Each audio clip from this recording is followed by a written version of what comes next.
What's up guys, my name is Joe and we have finished with the Samsung Unpacked event for 2020. We have been introduced to the Samsung Galaxy S20, the S20 Plus and the S20 Ultra. These are the three standard phones that we knew that were coming.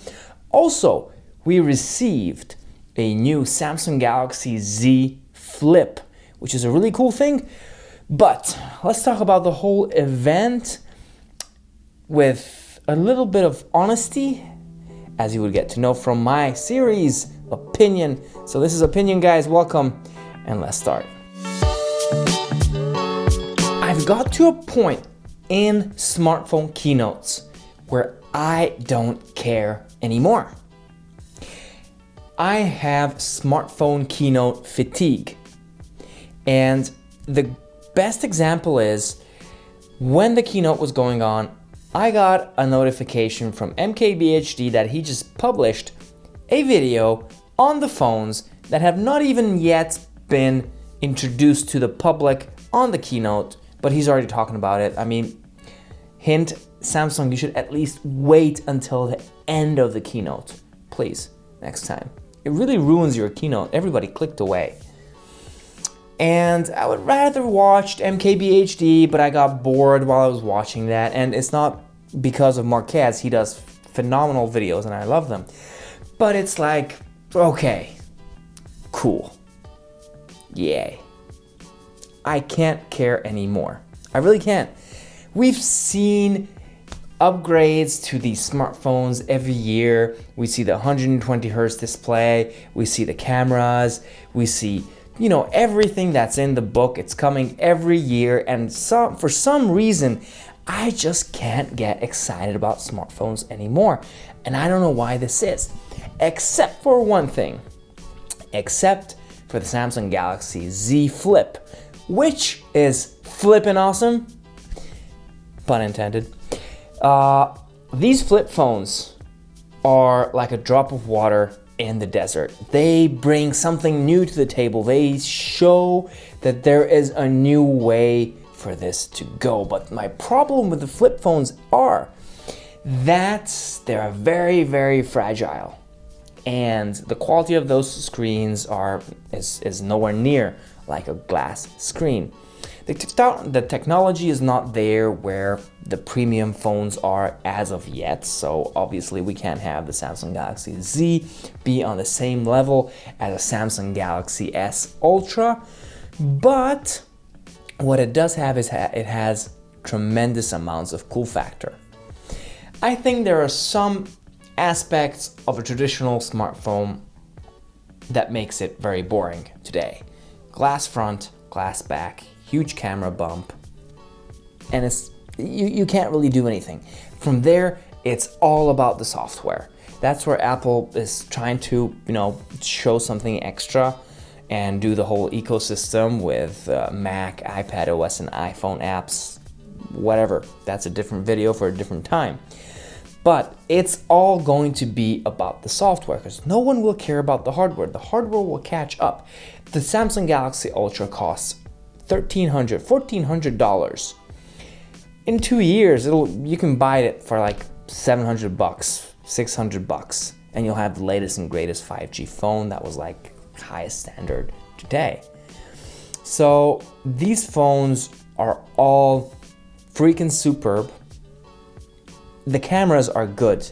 We cannot differentiate between the cameras. I mean, at this point, when we're looking at the Ultra cameras, these companies, Apple, Huawei, Samsung, are making the pro cameras for actual pros, for content creators. Even on this Unpacked, we saw YouTubers demonstrate on what they used the phone for. Not an average person, a YouTuber. As an average person, you never need 10 times optical zoom. You don't need the 30 times digital zoom. You don't. Why would you? Who takes pictures that are that far away? You take selfies, you take group shots, you do some of your dog and whatever, and then that's it. So, today we've got introduced to 3 boring phones and 1 potentially great phone down the road. The difference between the three basic phones is the Samsung Galaxy S20, 20 Plus, which is bigger, plus one camera, and 20 Ultra, which is just a powerhouse. But you know, I could say what it is and I could do whatever, but I'm pretty sure by this time you already saw MKBHD's video about it or the million other videos. I'm just gonna talk about some of the things that I like about it and some of the things that I couldn't care less. The fact that they put the 120 Hz display in there is freaking cool. That's where the market is tending towards. That's really, really great. The cameras are awesome. Actually, One UI for Samsung is getting better and better, is what I see. But these things are boring the hell out of me.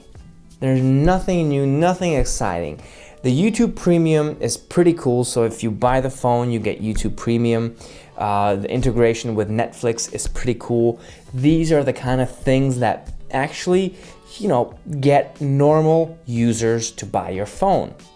If you could do these kind of integrations for lower quality phones as well, then I say you have a compelling argument on why you should buy the Samsung phones.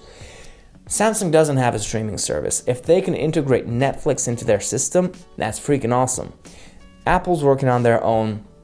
Google doesn't really have a streaming service other than, you know, the Google movies and all that. But who knows what the future might bring. Anyway, Samsung is on a good way on defining their strategy in the software. Because the problem with Samsung is that they get their software updates very late in the game, almost after a year. But if they can put in really cool integration and the One UI can really come up to be a good operating system, then that could be some deciding factor where people will choose your phone. I don't think it's up to the camera, to the displays, to those. Of course, they're a major, major plus. But at the end of the day, it's all about the dollars and the value you get. And these phones are getting boring. Even the iPhones are getting freaking boring. Every year, the same thing, full screen on the back, plus one camera. Blah, boring. And this is where I get to the new phone, the Samsung Galaxy Z Flip, which is a very interesting feature. And this is how you can get new customers. We're going back a little bit to the 90s and early 2000s when phones could usually, they could do the same thing. There weren't like extraordinary phones in the beginning. I'm talking about the beginning. And the differentiator between phones was design. And I had Samsung phones because of the design. Samsung does beautiful designs. They have always done, which is why I like them very much. And with last year, the Samsung Galaxy Fold and now the Flip, I think they're on a great way on discovering how they can actually create really durable phones in the future in this size and factor, and giving us something that could actually be useful, because I had it with the big phablets. When I see the commercial of the Flip and you just like flip, put it in, it makes sense. It makes sense to close your phone so it fits in your pocket, fits in your bag, your purse, wherever. And when you need it, you just like flip it open and you have a full screen.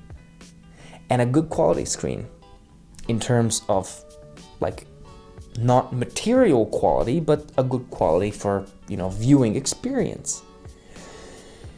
Now, with this said, it has a long way to go, and probably we'll see good foldable phones in the next 5 to 10 years.